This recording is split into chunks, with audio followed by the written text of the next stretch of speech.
Cover करेंगे perception. जैसे कि आप लोग जानते ही हैं कि हमारी ऑर्गेनाइजेशन बिहेवियर वाली सीरीज चल रही है यहाँ पे, जिसमें हम ऑर्गेनाइजेशन बिहेवियर के छोटे से छोटे टॉपिक को, सब कुछ ऑर्गेनाइजेशन बिहेवियर का हम कवर कर रहे हैं। काफी सारी क्लासेस ऑलरेडी हो चुकी है, तो आप इसको चेक कर सकते हैं। ठीक है, सो आज हम उसी में कवर करने वाले हैं परसेप्शन को। सो इसे हम स्टार्ट करेंगे कि परसेप्शन होता क्या है, क्या डेफिनेशन है परसेप्शन की, किसके द्वारा कौन सी डेफिनेशन दी गई है। सबसे पहले परसेप्शन होता क्या है। परसेप्शन यानी कि आप एक इंडिविजुअल जो आसपास इन्वायरमेंट है, ठीक है, जो एक इन्वायरमेंट में आसपास हो रहा है, उसको आप अपने नजरिए से कैसे समझते हैं, कैसे उसको परसीव करते हैं, वही परसेप्शन होती है। ठीक है, जैसे कि कोई चीज है इन्वायरमेंट में, जैसे कोई एग्जांपल लेंगे हम, जैसे हम एक, चलो इन्वायरमेंट की बात करें तो हम ट्री का एग्जांपल लेंगे। ठीक है, जैसे एक ट्री है,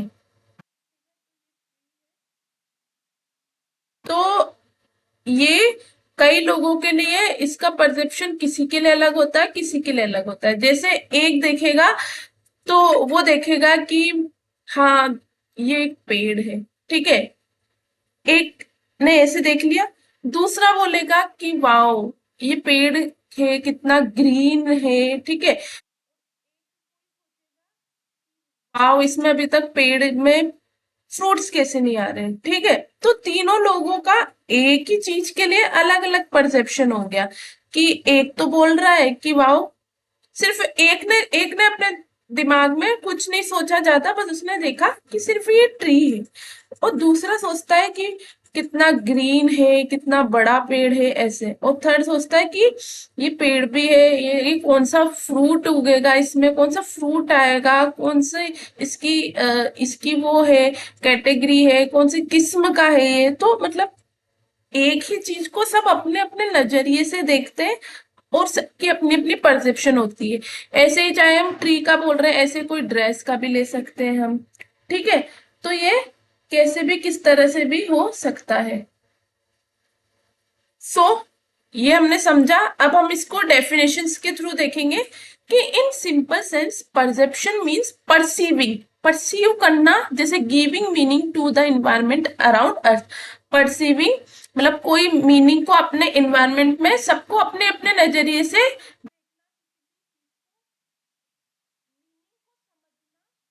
अपने अपने नजरिए से। ठीक है, यही होता है परसीव, परसेप्शन। ठीक है, परसीव करना किसी चीज को जो कि अपने एनवायरनमेंट में है। ठीक है, perception can be defined as the process of receiving, selecting, organizing, interpreting, checking and reacting to sensory stimuli। ठीक है, स्टिमुली और डाटा, ये उदय पारिक एंड अदर्स की डेफिनेशंस के थ्रू बताया गया है कि परसेप्शन क्या होता है। एक प्रोसेस होती है जिसमें हम किसी भी, मतलब कोई भी चीज है, ठीक है, उसको हम रिसीव करेंगे, सेलेक्ट करेंगे, इसको ऑर्गेनाइज करके, इंटरप्रेट होगा, चेक करेंगे, और उसके लिए हम रिएक्शन देंगे, रिएक्ट करेंगे टू अपनी सेंसरी स्टिमुली और डाटा के थ्रू। ठीक है, तो परसेप्शन, फ्रेड लुथांस ने दिया है कि परसेप्शन एक इंपॉर्टेंट मीडिएटिंग कॉग्निटिव प्रोसेस है, क्योंकि माइंड से हम परसीव करेंगे, इंटरप्रेट करके, सेंस स्टिमुली वाली बात हो रही है, इसलिए यहाँ पे कॉग्निटिव प्रोसेस बताया है।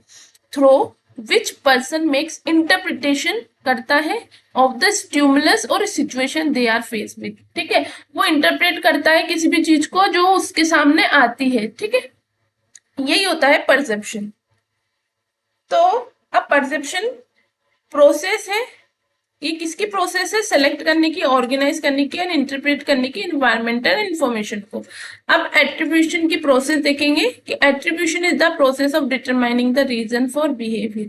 परसेप्शन में आता है एट्रीब्यूशन। तो एट्रीब्यूशन में हम ये देख रहे हैं कि एट्रीब्यूशन क्या होती है, कहते हैं कि क्या रीजन है हमारे बिहेवियर का। ठीक है, परसेप्शन का मैं एक और एग्जांपल बताना चाहूंगी आप लोगों को, जैसे कि ये 6, ये अब ऐसा दिख रहा है, अब इसको तो इसके नजरिए से ये 6 दिख रहा है, और इसको इसकी साइड से ये 9 दिख रहा है। तो ये क्या है, परसेप्शन हो गई। इसको इसने अपनी साइड से कैसे किसी चीज को देखा, रिसीव किया और इंटरप्रिटेट किया, ठीक है। और इसी को इसने इसके नजरिए से देखा, तो ये दोनों ही अपनी अपनी जगह पे सही है। तो ये क्या हो गई, इन दोनों की परसेप्शन हो गई, ठीक है। अब हम देखेंगे कि बायस क्या, मतलब बायसनेस क्या होती है, परसेप्शन में बायस क्या आ जाती है। तो सबसे पहले तो आती है सेलेक्टिविटी की। सेलेक्टिविटी का यहाँ पे मतलब है कि selectivity refer to the screening information in favour of what we want as the outcome related by the halo effect, ठीक है। हालो और हॉर्न इफेक्ट होता है, इसको भी हम देखेंगे। इन विच वी जज अ पर्सन और many task based on our perception और अ सिंगल ट्रेड। सेलेक्टिविटी की बात हो रही है कि हम कुछ इन्फॉर्मेशन के थ्रू ही, लिमिटेड इंफॉर्मेशन होती है उसी के थ्रू पे किसी भी चीज का हम आउटकम निकाल लेते हैं, ठीक है। सेलेक्टिविटी वाली बात आ जाती है। जैसे इसमें हालो इफेक्ट की बात की गई है। हालो इफेक्ट में क्या होता है कि आप उसकी एक पॉजिटिव कैरेक्टरिस्टिक वो मान लीजिए, या उसका एक गुण बोल लीजिए, ठीक है, उसके थ्रू पे आप एक पर्सन को जज करते हैं कि वो पूरा ही ओवरऑल ही गुड है, ठीक है। तो ये हो जाता है हालो इफेक्ट, जो कि एक बायस है परसेप्शन में, ठीक है।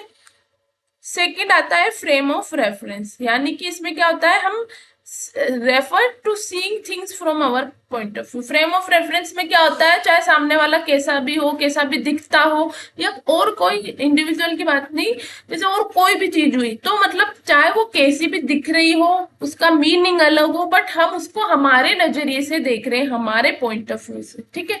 स्टीरियोटाइप वाली बात आ जाएगी। स्टीरियोटाइप में ये प्रोसेस है जिसमें हम जनरलाइज करते हैं बिहेवियर ऑफ ग्रुप, ठीक है। ये टू वन इंडिविजुअल है, ठीक है, टू वन इंडिविजुअल। यहाँ पे हम क्या करते हैं, हम पूरे जनरलाइज कर देते हैं बिहेवियर को,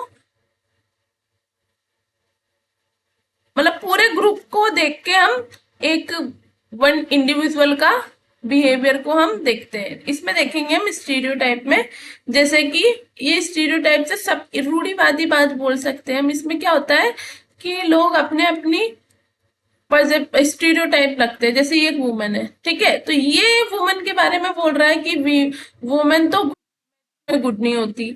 ये बोल रहा है कि वुमन ओवरली इमोशनल होती है, ठीक है।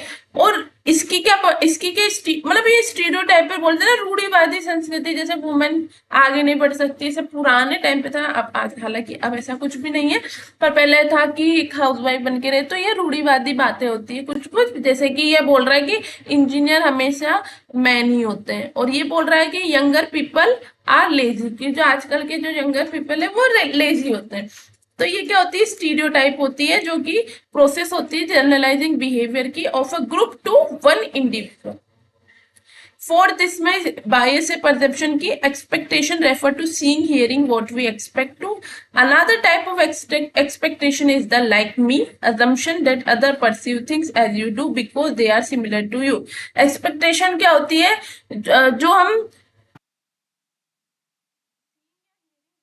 एक्सपेक्ट, हम सिर्फ वही सुनते हैं या देखते हैं जो हम देखना चाहते हैं या जो हम एक्सपेक्ट करते हैं, ठीक है। एक्सपेक्टेशंस होती है किसी भी चीज को लेके, जैसे कि एक्सपेक्टेशन है लाइक मी, हम चाहते हैं कि सब हमारे जैसे हो। अजम्पशन होती है कि other perceive thing as you do because they are similar to you, क्योंकि आप समझते हैं कि मेरे जैसा दिखने वाला है, तो जैसे मैं परसीव कर रहा हूँ चीजों को वैसे ही वो करता होगा, बट ऐसा नहीं होता है, ठीक है। तो ये भी बायस है। तो फर्स्ट बायस क्या थी, सेलेक्टिविटी की। सेकंड थी frame of reference, stereotype, expectation की, ठीक है। अब लास्ट जो मैंने बताया था आपको, हालो और हॉर्न इफेक्ट, जो कि बायसनेस हो जाती है वर्क में, वो देखेंगे क्या होता है हालो इफेक्ट। हालो इफेक्ट पॉजिटिव क्वालिटीज की बात करता है, जैसे कि एक मैंने बताया वहां पे एक इंडिविजुअल की one quality, one positive quality को देख के हम उसका ओवरऑल जजमेंट कर लेते हैं, ठीक है। उसी तरह हॉर्न इफेक्ट में क्या होता है, हम एक पर्सन की ओनली वन नेगेटिव क्वालिटी को देख के उसको ओवरऑल जज कर लेते हैं कि यार ये तो नेगेटिव है, ये तो पूरा ही ऐसा होगा, तो इसको तो वर्क में नहीं लेना चाहिए। एज अ ऑर्गेनाइजेशन बात कर रही हूँ मैं, ठीक है। तो जैसे हालो इफेक्ट में बता दिया, हालो इफेक्ट में बताया कि the halo effect bias occurs when positive quality of an individual overshadow their other attributes, leading to an overly favourable perception. जैसे मैंने बताया हालो इफेक्ट क्या करता है, जब हम इसमें मतलब पॉजिटिव क्वालिटी होती है कि इंडिविजुअल की, वो ओवर शेडो कर देती है उसके अदर एट्रीब्यूट्स, ठीक है, जो उसको क्या करता है, उसको जो लीड करता है ओवरऑल फेवरेबल परसेप्शन को, ठीक है। हॉर्न इफेक्ट क्या होता है, horn effect bias occur when negative traits of an individual, ठीक है, नेगेटिव की बात हो रही, influence perception overshadowing their positive qualities and leading to unjustified criticism और जजमेंट। यानी कि हॉर्न इफेक्ट में क्या होता है, जब कोई नेगेटिव ट्रेट होता है कि इंडिविजुअल का, वो इन्फ्लुएंस कर जाता है उसकी परसेप्शन, उसकी ओवरशेडो कर देता है बाकी के पॉजिटिव क्वालिटीज को, और ये किसी और लीड करता है, अनजस्टिफाइड क्रिटिसिज्म होता है उसके साथ में और जजमेंट होती है, ठीक है। सो ये था परसेप्शन, जिसमें हमने जितने भी बायसनेस होती है वो पढ़ा, परसेप्शन क्या होती है उसको भी हमने पढ़ा। सो आई होप आपको ये टॉपिक अच्छे से समझ आया होगा। अगर आपको मेरी वीडियोस ऐसे ही पसंद आती है तो आप मेरे चैनल को लाइक करें, शेयर करें, सब्सक्राइब करें। Thank you.